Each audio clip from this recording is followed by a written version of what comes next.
किरकोळ कारणावरून दाम्पत्यावर कोयत्याने हल्ला पुण्यातील सिंहगड रोडवर झालेला आहे। तर सिंहगड रोड परिसरातील ही घटना आता समोर येते।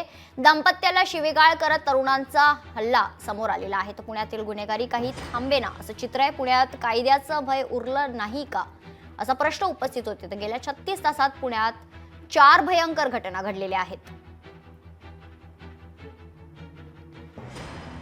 पुण्यातील सिंहगड रोड परिसरात किरकोळ कारणावरून दाम्पत्यावर कोयत्याने हल्ला झालाय। यावर नजर टाकूयात ग्राफिक्सच्या माध्यमातून। सिंहगड रोड परिसरात किरकोळ कारणावरून दाम्पत्यावर कोयत्याने हल्ला झाला।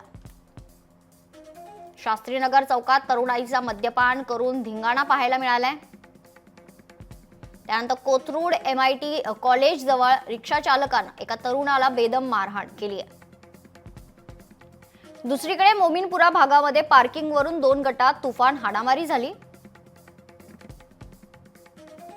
तर गेल्या 36 तासात पुण्यात हे 4 भयंकर घटना घडलेल्या आहेत।